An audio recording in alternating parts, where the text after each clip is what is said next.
Bonjour à tous. Alors pour vous mettre un tout petit peu dans le contexte de cet épisode particulier, j'ai suivi l'ONG Interplace France pour leur dernière mission à date qui s'est déroulée à Tuléar, donc à Madagascar.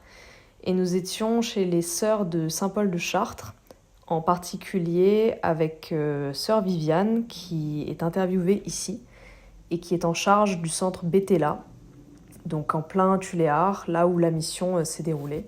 Je l'ai notamment interrogée sur les besoins de la population aux alentours et sur ce qu'elles font au centre Béthéla pour aider les populations pauvres justement. Et j'espère que cet épisode vous plaira et n'hésitez pas à me laisser des commentaires sur vos avis, sur le podcast en général.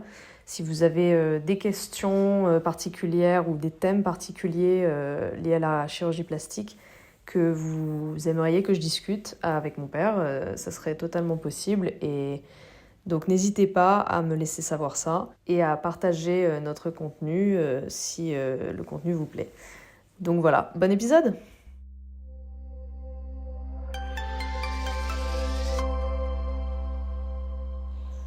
Bonjour sœur Viviane. Bonjour. Est-ce que vous pouvez vous présenter en quelques phrases? Oui, moi, je suis sœur Viviane Razafundravao, sœur de Saint-Paul de Chartres. Je suis médecin généraliste, responsable de la clinique médicale Bethel ici en Daboul-Tuléar.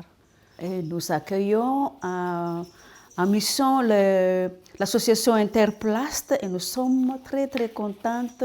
Merci beaucoup à l'Interplast, merci beaucoup à cette collaboration parce que nous pouvons sauver beaucoup de gens. Est-ce que vous pouvez me raconter l'histoire de ce centre? L'histoire de ce centre de santé est ouvert en 1994 pour un simple dispensaire de la mission catholique pour une œuvre Caritas non lucrative du diocèse de Tuléar confiée à nous, sœurs de Saint-Paul de Chartres. Depuis 2019, ce centre reçoit les cas médicaux pour l'hospitalisation. Les malades fréquentes sont surtout l'infection bactérienne, parasitaire et virale. Comme service existant, il y a la maternité, la médecine générale, l'ophtalmologie, stomatologie, imagerie médicale et laboratoire d'analyse. Alors quels sont les grands défis que rencontre la population sur le plan de la santé? Les grands défis que rencontre la population au point de vue de la santé, ce sont de l'automédication surtout, et les soins traditionnels avec des décoctions. D'accord. Donc les gens ici, ils ont recours à la médecine traditionnelle. Oui, ils fréquentent surtout la médecine traditionnelle et c'est le dernier recours qu'ils viennent chez les médecins. Ok, donc en fait, ils viennent chez le médecin après. Après. Mais est-ce que c'est facile pour les gens d'avoir accès à un médecin? C'est pas du tout facile au point de vue financier. Les coûts de consultation, pour calculer les coûts de consultation, ils pouvaient déjà acheter des médicaments au lieu de payer les coûts de consultation. D'accord. Donc au niveau de la précarité, quels sont les besoins urgents? Et pour nous, notre besoin urgent, ce sont de la chirurgie, car nous n'en avons pas. Et besoin en gynécologie, car nous avons une maternité, mais il n'y a pas de gynécologue. Besoin en matériel aussi, et besoin de réhabilitation de ces centres qui étaient construits en 1994, mais ce ne sont plus adaptés à l'évolution actuelle. D'accord, donc il faut rénover le centre. Il faut rénover pour accès plus facile, pour attirer les gens. Et il faut aussi du matériel. Il faut aussi du matériel, des ressources humaines aussi, surtout en cas de les spécialités. Parce que si moi je suis généraliste, il y a des sages-femmes, pourtant nous avons besoin de spécialistes. Oui, et vous avez besoin de chirurgiens. Des chirurgiens, des gynécologues. Et donc c'est pour ça que vous avez fait venir... Oui, c'est pour cela que nous sommes très contents de cette collaboration et qu'on souhaite que ça va continuer durablement possible. Alors, quel est par rapport au rôle de l'Église, comment la foi aide-t-elle les habitants à surmonter les difficultés? La foi encourage et toujours chercher des solutions pour soulager la souffrance. Et nous essayons aussi de trouver des médicaments génériques, abordables, mais efficaces pour tout le monde.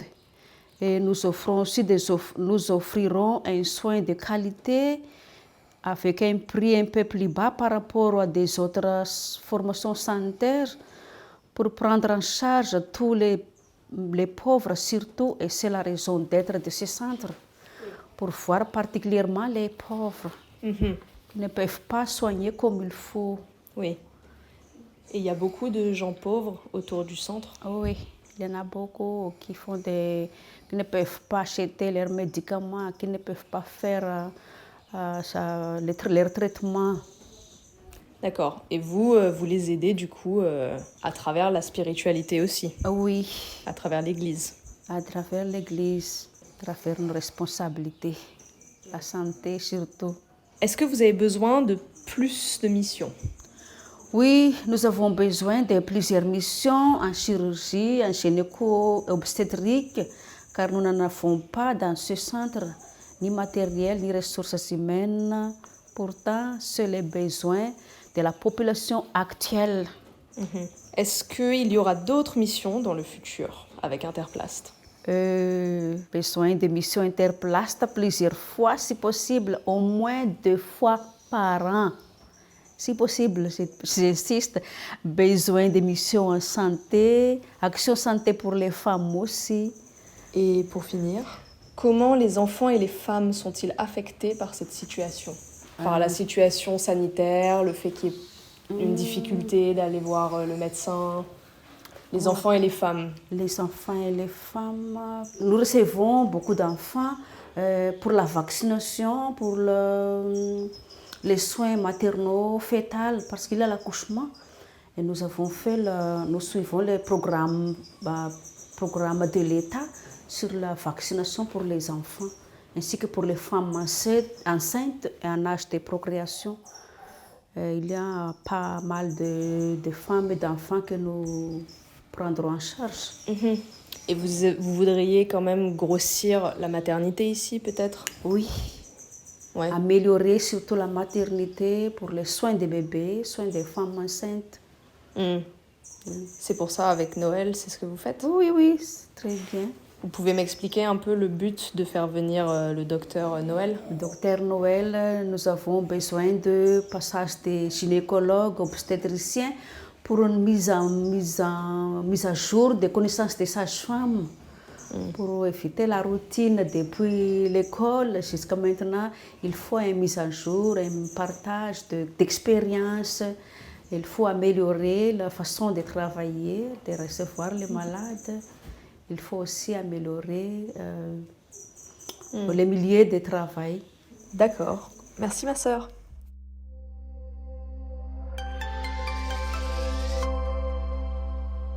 Merci beaucoup d'avoir écouté. Si cet épisode vous a plu, n'hésitez pas à vous abonner, à liker et à partager notre contenu. Tous les liens sont dans la description. Et à la prochaine pour un autre épisode.